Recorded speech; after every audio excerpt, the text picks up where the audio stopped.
Hello everyone, today I'll be narrating 3 new creepyposts that I found off of the Let's Not Meet subreddit. Liking this video and subscribing to my channel helps me a lot. After you've heard these stories, let me know what you think of them in the comments below. But without further ado, let's dive straight into their experiences. These are their stories.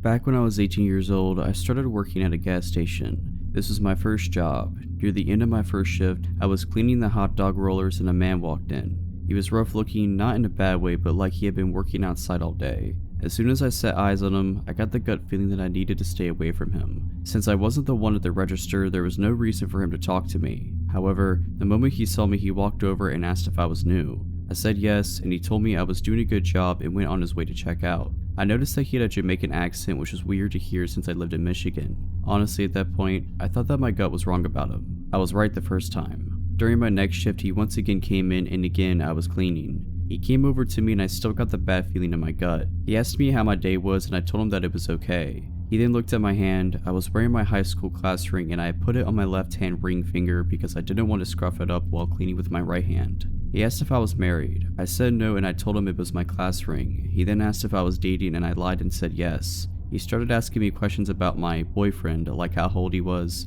did I want to marry him, and if we were in a physical relationship.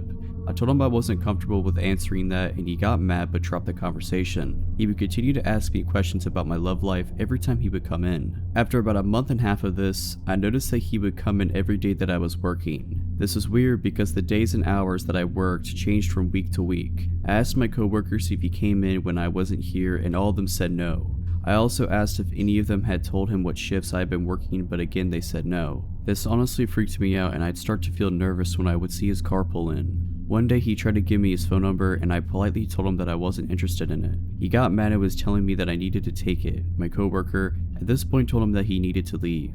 The next day he came in and asked me on a date, and when I declined he told me that I was going to regret it. He asked me several more times and each time I said no. After a while of him asking, I told him that it was never going to happen and that I had absolutely no interest in him and never would. This only made things worse. He told me that I didn't have a choice and that he would be here when I got off work and that I was going to go with him. When he left, I called my father and told him what happened and asked if mom and he could come to pick me up at the end of my shift. He said yes. I didn't get off until midnight, and about 10 minutes before my dad walked in and told me to act like I was going to go to my car as normal, but he was going to be in there. A few minutes after, the guy pulled in and got out of his car and was just standing there. As my shift was over, I hurriedly walked over to my car. He started approaching me and I jumped into the passenger seat and slammed the door shut. When he got to my door, my dad rolled down the window and pointed his gun at him. The man ran off and I thought that it was the end of it since he didn't come back into my work the next few days. However, it wasn't. About a week later, I was at the store with my mom when I got the feeling that someone was following us, and sure enough, it was him. We got out of there as fast as we could, and from then on out, my mom and I were not allowed to leave without my dad.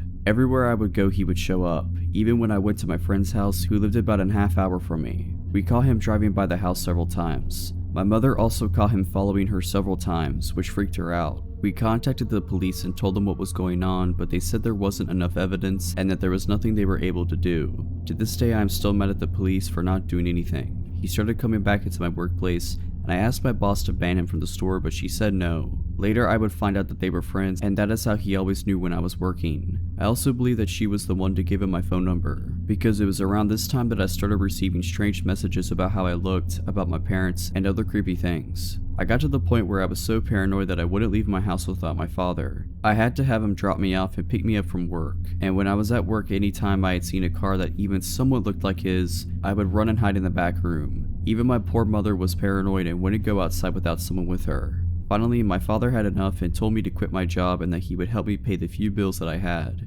Even after quitting my job, I was freaked out and decided to go stay with my aunt and uncle, who was a police officer, who live about 6 hours away from me. When I got there, it was the first time in nearly 6 months that I was able to relax. It didn't last for long. One night, my uncle and I went to pick up a pizza. Less than a minute after he walked in, the glass on my door was broken and hands were grabbing me. It was the Jamaican man and another guy. They got the door open and were pulling me out. I fought them as hard as I could. I got a few good hits on them, but it didn't do much good. Thankfully, my uncle came out and both of them ran after my uncle when he announced who he was, and my uncle chased down the Jamaican man after I shouted which man he was. That day he was arrested. Later on, I found out that he was illegally here and was deported. It took me about 2 years before I would go anywhere by myself. Honestly, it wasn't until I got my CPO that I was comfortable going places without someone with me. So Jamaican man, let's not meet again.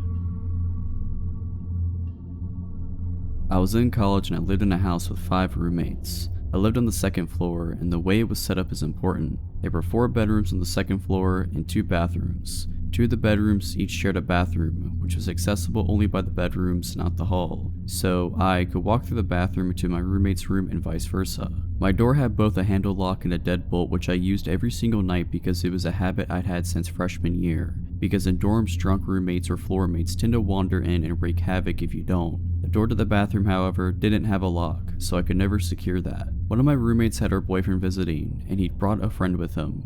I hadn't spoken to the friend or gotten to know him at all, and I didn't really have any opportunities to since I didn't hang out in any of the common areas of the house, and frequently didn't even sleep there because I was casually seeing someone at the time. My first interaction with him was about 2 days into his visit. I was coming home around 6 a.m. from the house of the guy I was seeing, and I walked into the living room. When I came in, the visitor was alone and shirtless in my kitchen, which is open to the living room. He didn't even say hello, he just angrily asked me, "Where were you?" which I was taken aback by, because he sounded like a jealous boyfriend, but I told him I had been at my boyfriend's house and he said, "You didn't tell me you had a boyfriend." Well, of course I hadn't told him, I've never spoken to him. I made a weird face at him and went upstairs and didn't see him again for the rest of the day. I slept in my own room that same night, deadbolt secure. I woke up at around 7 in the next morning to him entering my room from the bathroom. Before I could say anything, he saw that he woke me up and said, "Sorry, I was looking for the bathroom." I replied, "Well, you're standing in it, so," and he retreated and closed the door. I didn't think much of it at the time because I was groggy and I just fell back to sleep.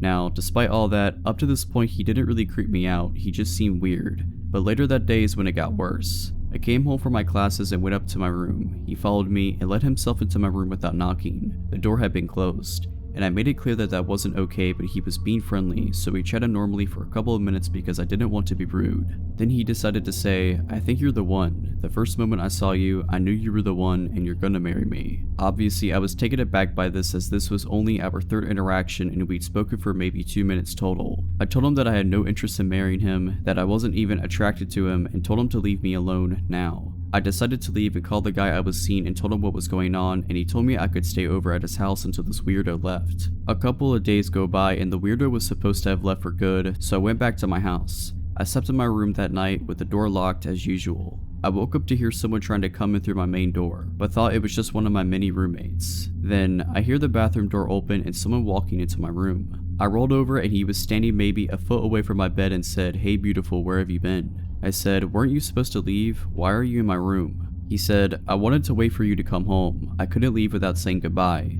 And then he tried to climb into my bed with me and kept touching me while saying, "Scoot over, I want to say goodbye properly." To which I started yelling, "Get out of my room. I didn't invite you in. Leave now." I smacked his hands away from me and he got upset but left without much of a fight. I immediately left my house and went to my boyfriend's. The guy did finally leave later that morning. The next day, despite me yelling profanities at him and telling him how creepy he was when I last seen him in my bedroom, the guy still decided to find me on Facebook and try to add me. Nope, blocked immediately. So, creepy guy, let's not meet again.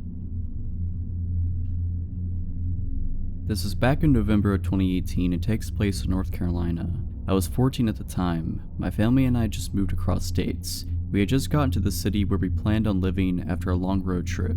We were all hungry, so decided to go grab dinner before we went to pick up the keys to our new house. We went to this local pizza shop. Since we had our dogs with us, we hadn't moved into our house yet. We decided to eat in the car. I'm a pretty fast eater compared to the rest of my family, so I finished way before them. After I was done, I decided to bring my puppy out to do her business. We were standing just a little ways up from the car, playing in the leaves on the ground. I grew up in Florida, so I wasn't used to seeing piles of autumn leaves, so was just living my best life, not paying attention to my surroundings. When a man taps on my shoulder, my dog notices him and immediately tries to jump on him, as she does with anyone, so I pull her back while I'm backing away from him. He looks to me in his mid-40s to 50s. He smiles creepily at me like it was forced. He says in his scruffy southern voice, "You have my dog, my border collie." Immediately a red flag goes off in my mind, as my dog looks very obviously like a boxer, nothing like a border collie. I just say nervously, "I think you're mistaken, sir, this is my dog." not even telling him how my dog does not look anything like he was describing.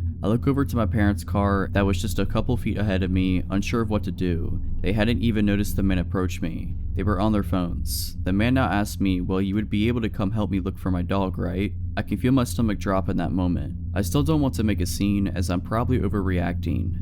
He then says something along the lines of, I have some money in my truck for you if I went with him. My hands are sweating at this point. He points over to a very sketchy, run-down looking truck. I tell him I'm busy and I have to go, but best of luck to finding his dog. Still trying to keep him on my good side. Looking back on it now, I don't know why I didn't tell him my parents were right there. If I would have, I think he would have backed off. He then decides to grab my dog's leash and says he has dog treats at his truck and starts to walk away with my dog. I pull the leash away from him and say sternly, I have to go now. As I start walking away, he then grabs my wrist and rips the leash out of my hands, throwing it to the ground. He starts pulling me with him, mumbling something like, just come see what I have for you. My dog, the sweet girl she is, follows after us and starts barking. While he starts to drag me with him, I am pretty small, 5'4" and have no upper body strength, so I just start screaming to let go of me. My parents are alarmed, hearing me scream and our dog chasing after me barking, see this man pulling their daughter against their will. They immediately start sprinting after me. I start screaming, Mom, Dad. I think he got alarmed when he heard me yell out Mom, as she starts running towards us. The sudden realization that my parents were right there in their car the whole time. He makes a run for it and we didn't run after him. My parents were just glad they had me. This is definitely not a good way to start off our new life in North Carolina,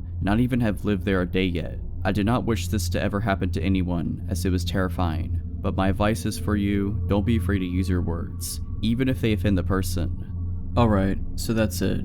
Hope you enjoyed this video. If you did, consider liking this video and subscribing to my channel. Let me know what you thought of these stories in the comments below. But as always, Have a nice day.